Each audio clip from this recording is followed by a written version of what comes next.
안녕하십니까. 12월 19일 목요일 느헤미야 12장 27절에서 43절 말씀입니다.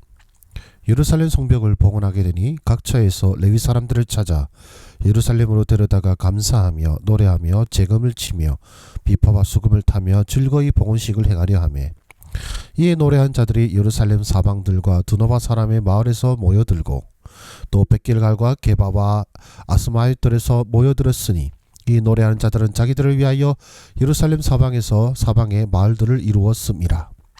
제사장들과 레위 사람들이 몸을 정결하게 하고 또 백성과 성문과 성벽을 정결하게 하니라. 이에 내가 유다 방백들을 성벽 위에 오르게 하고 또 감사 찬송하는 자의 큰 무리를 둘로 나누어 성벽 위로 대오를 지어 가게 하였는데, 한 무리는 오른쪽으로 분문을 향하여 가게 하니, 그들의 뒤를 따르는 자는 호세아와 유다 지도자의 절반이요 또 아사라와 에스라와 무슬람과 유다와 베냐민과 스마야와 예레미야이며, 또 제사장자 손 몇 사람이 나팔을 잡았으니 요나단의 아들 스마야의 손자 마따냐의 중손 미가야의 현손 삭골의 오대손 아삽의 육대손 스가랴와 그의 형제들인 스마야와 아사렐과 밀랄레와 길갈레와 마에와 느다넬과 유다와 하나니라. 다 하나님의 사람 다윗의 악기를 잡았고, 학사 에스라가 앞서서 샘문으로 전진하여 성벽으로 올라가는 곳에 이르러 다윗성이 층기로 올라가서 다윗궁 윗길에서 동쪽으로 향하여 수문에 이르렀고, 감사 찬송하는 다른 무리는 왼쪽으로 행진하는데, 내가 백성의 절반과 더불어 그 뒤를 따라 성벽 위로 가서 화덕 망대 윗길로 성벽 넓은 곳에 이르고, 에브라임 문 위로 옛문과 어문과 하나넬 망대와 한메아 망대를 지나 양문에 이르러 감옥문에 멈춤에, 이에 감사 찬송하는 두 무리가 하나님의 전에 섰고, 또 나와 민장의 절반도 함께하였고, 제사장 엘리야김과 마세야와 미냐민과 미가야와 엘요에네와 스가랴와 하나냐는 다 나팔을 잡았고, 또 마세야와 스마야와 엘르아살과 우시와 요하난과 말기야와 엘라임과 에살이 함께 있으며 노래하는 자는 크게 찬송하였는데, 그 감독은 에스라히야라. 이날에 무리가 큰 제사를 드리고 심히 즐거워하였으니, 이는 하나님이 크게 즐거워하게 하셨음이라. 부녀와 어린 아이도 즐거워하였으므로 예루살렘이 즐거운 소리가 멀리 들렸느니라. 아멘. 네, 오늘 말씀은 성벽 복원식의 장면입니다. 예루살렘 성벽 복원식을 위해서 각 지역에서 레위 사람들과 노래하는 자들이 모였습니다. 이들은 감사와 찬송 그리고 악기 연주로 복원식을 준비했죠. 제사장들과 레위 사람들은 자신들뿐 아니라 백성과 성문과 성벽을 정결하게 하였습니다. 느헤미야는 찬양 대회를 두 급으로 나누고 각각 성벽 위에서 행진하게 했습니다. 그래서 양방향으로 하여서 결국 이제 하나님의 성전 앞으로 만나게 하였죠. 감사 찬송 대열은 다윗 시대에 사용된 악기를 들고 성벽을 따라 행진하며 찬양했습니다.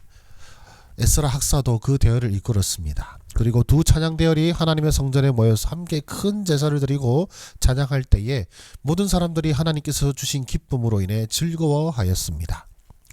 그럼 이 말씀 잠깐 정지하시고 묵상하도록 하겠습니다.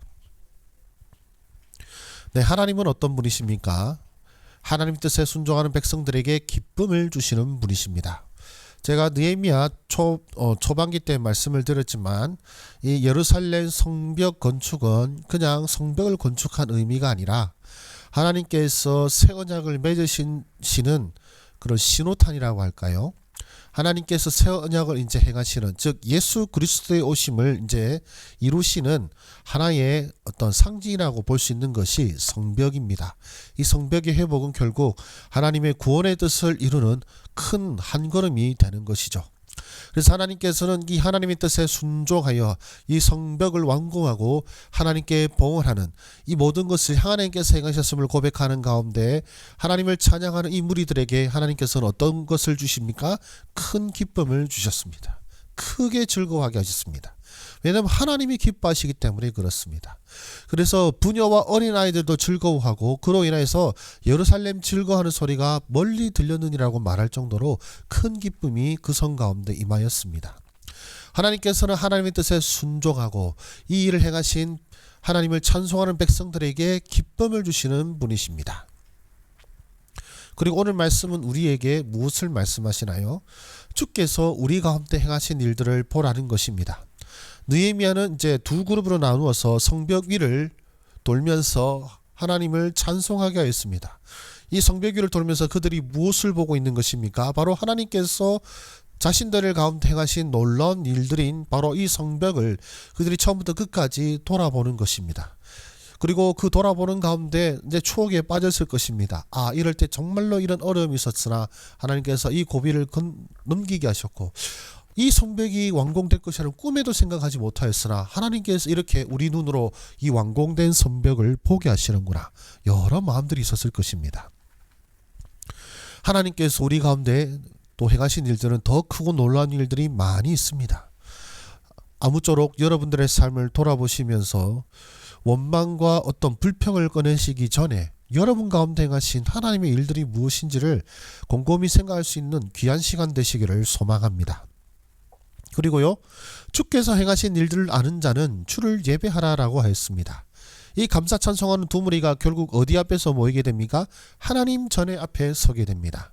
결국 이 모든 것을 보고 난 자들은 다시금 하나님 앞에 나와 하나님을 경배하고 찬송하게 되고, 바로 그런 경배하는 찬송하는 가운데에 하나님의 주시는 큰 기쁨과 즐거움이 백성들 가운데 임하였던 것이죠. 우리 주께서 행하신 일들을 통하여 주를 예배하시기를 바랍니다. 주께서 여러분 가운데 행하신 일들을 생각하고 또 묵상하는 가운데에 여러분의 찬양이 주님께 정말로 여러분들이 자원하여 드리는 찬송이 되기를 원합니다. 우리 주님께서 행하신 일로 말미암아 여러분의 예배 가운데 입술이 열리고 고백이 열리고 또한 선포가 열리기를 주의 이름으로 축복합니다. 그래서 주께서 행하신 일을 깨닫게 하여 주셔서 주를 경배하고 찬송하는 여러분의 삶의 현장, 여러분의 예배의 삶이 되기를 소망합니다. 그렇다면 나는 어떻게 살아야 되겠습니까? 저는 하나의 기도의 제목을 적었는데요. 우리를 통해 주님의 뜻을 이루시고 주의 기쁨을 내려 주소서라고 하였습니다. 주의 뜻을 이루기 위하여 수고하고 헌신된 하나님의 백성들이 하나님의 기쁨을 누리게 됩니다. 오늘 우리의 삶을 통하여서 주님 오심을 예비하시는 우리 하나님의 놀라우신 섭리와 역사가 저와 여러분을 통해 주님의 뜻을 이루게 하시고, 또한 저와 여러분들의 수를 통해 우리 가운데 가신 하나님을 찬송하는 놀라운 일이 일어나기를 주의 이름으로 축복합니다. 기도하겠습니다. 살아계신 아버지 하나님, 하나님의 뜻을 이루기 위해 수고하고 헌신된 백성들을 통하여 놀라운 일들을 이루시고 그 일들을 눈으로 보는 가운데 백성들이 하나님을 찬송하고 큰 기쁨을 주신 우리 아버지 하나님, 오늘 우리 삶 속에서도 우리 교회 안에서도 이러한 기쁨을 우리에게 주시기를 소망합니다. 우리 가운데 행하신 일들을 보게 하시고 또한 우리 가운데 행하시는 일들을 기대하며 나아가는 우리의 삶이 되게 하여 주셔서 하나님께서 우리 가운데 행하시고 하나님께서 우리 가운데 이루신 일을 고백하며 찬송하는 우리 모두가 되게 하여 주셔서 주님이 주신 기쁨으로 이 세상을 살아나가는 모든 하나님의 백성들 되게 하여 주시옵소서. 모든 말씀 우리 구주 예수 그리스도 이름으로 기도드립니다. 아멘. 감사합니다. 수고하셨습니다.